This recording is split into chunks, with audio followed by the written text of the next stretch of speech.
Hello दोस्तों आप में से कई लोगों के मेरे पास रिक्वेस्ट आ रहे थे कि आपको जानना था कि आप इंटरनेशनल इक्विटी में म्यूचुअल फंड में कैसे इन्वेस्ट कर सकते हैं। तो उसके लिए मैंने एक सेपरेट वीडियो बना दिया, आप वो जाके देखें, आपको समझ आएगा आप कैसे इंटरनेशनल इक्विटी में या म्यूचुअल फंड में इन्वेस्ट कर सकते हैं। अब आज मैं उन्हीं में से एक म्यूचुअल फंड में बात करूँगा, PGIM India global opportunities fund के बारे में। ये काफ़ी फेमस हुआ है अभी फंड, क्योंकि पिछले 1-2 सालों में इसने बहुत अच्छी रिटर्न्स दी है। तो आज हम देखेंगे कि इसने कैसी रिटर्न दी है, ये कहाँ इन्वेस्ट कर रहा है और अभी आपको इन्वेस्ट इसमें करना चाहिए या नहीं करना चाहिए। तो ये एक फंड दोस्तों फंड ऑफ फंड्स है। ये वो फंड होते हैं जो डायरेक्टली किसी इक्विटी में पैसा नहीं डालते हैं, ये ऐसे फंड्स में पैसा डालते हैं जो आगे इन्वेस्ट करता है। तो ये फंड भी एक फंड में पैसा डाल रहा है जो आगे इन्वेस्ट कर रहा है। तो हम डिटेल में देखेंगे उस फंड के बारे में कि वो फंड अभी कैसा कर रहा है।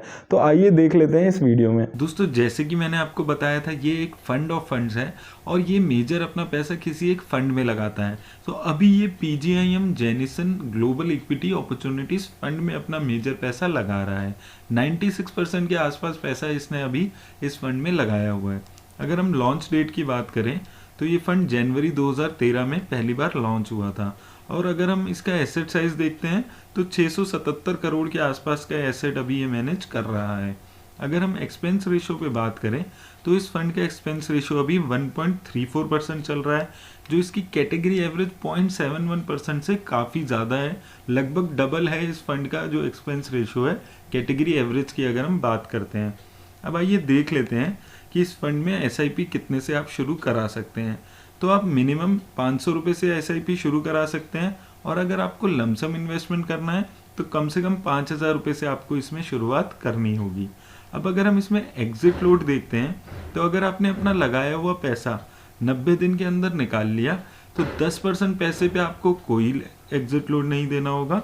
वहीं 10% से ज़्यादा पैसे पे 0.5% का एग्जिट लोड आपको इसमें देना होगा। अब अगर इसमें हम टैक्सेशन पे बात करें तो दोस्तों सिंस ये इंटरनेशनल इक्विटी में इन्वेस्ट करता है तो इस पे जो टैक्सेशन हमारा लगता है वो डेट के हिसाब से लगता है, इक्विटी के हिसाब से नहीं लगता है। तो इस फंड में अगर आप 3 साल तक पैसा रखते हैं, 3 साल के अंदर अंदर बेच देते हैं तो आपका प्रॉफिट आपकी इनकम में ऐड हो जाएगा और स्लैब रेट पे आपको टैक्सेशन होगा।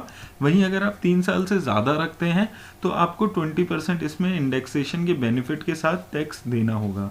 अगर आपको डिटेल में इसमें टैक्सेशन देखना है तो मैंने टैक्सेशन पे एक अलग से वीडियो बनाई हुई है, आप वो देख सकते हैं। अब आइए अगर हम बात करते हैं रिस्क रेशोज पे तो स्टैंडर्ड डेविएशन इसकी 20.5 चल रही है, वहीं शार्प रेशो 1.25 और टर्नर रेशो भी 1.52। तो इन रेशो से हमें बेसिकली ये समझ आ रहा है कि जो इसकी रिटर्न है वो काफ़ी इनकन्सिस्टेंट है, ये लगातार इनकन्सिस्टेंट रिटर्न दे रहा है और साथ में जो ये रिस्क एडजस्टेड रिटर्न है वो अच्छी दे रहा है।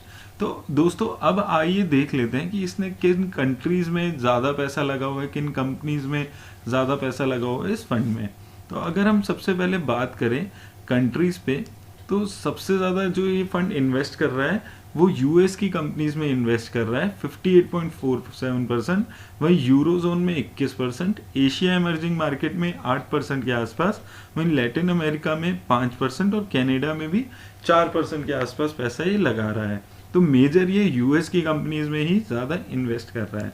अब अगर हम सेक्टर वाइज देखते हैं तो सेक्टर वाइज अगर हम बात करें तो सबसे ज़्यादा जो इसने पैसा लगाया हुआ है वो कंज्यूमर साइक्लिकल सेक्टर में लगाया हुआ है लगभग 39%, वहीं टेक्नोलॉजी सेक्टर में भी 34% के आसपास पैसा लगा हुआ है, कम्युनिकेशन में 12%, हेल्थ केयर में 5% और कंज्यूमर डिफेंसिव में भी 5% के आसपास पैसा इसने लगाया हुआ है।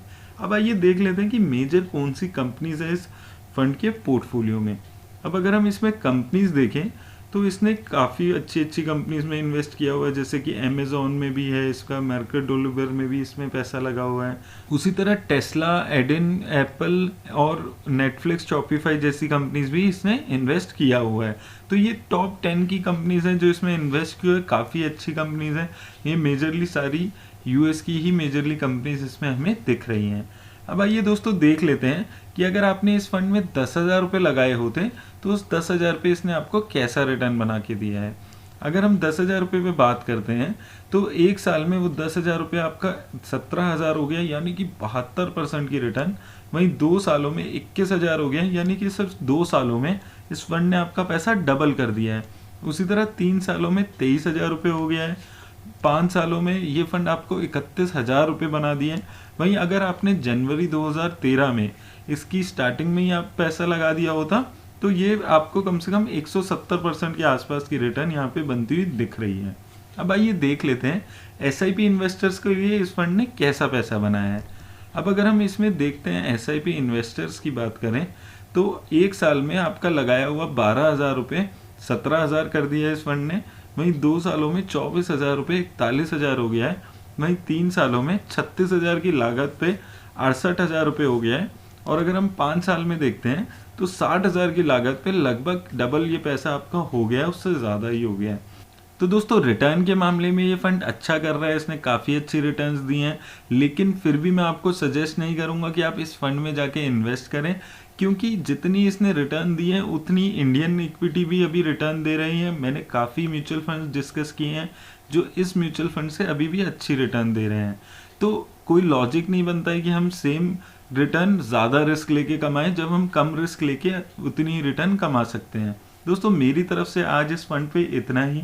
अगर आपको किसी और फंड के बारे में कोई जानकारी चाहिए तो मुझे कमेंट बॉक्स में ज़रूर बताएं। आप यहाँ तक पहुँचे हैं तो मेरा चैनल सब्सक्राइब ज़रूर कर लें और इस वीडियो को लाइक करना ना भूलें। धन्यवाद।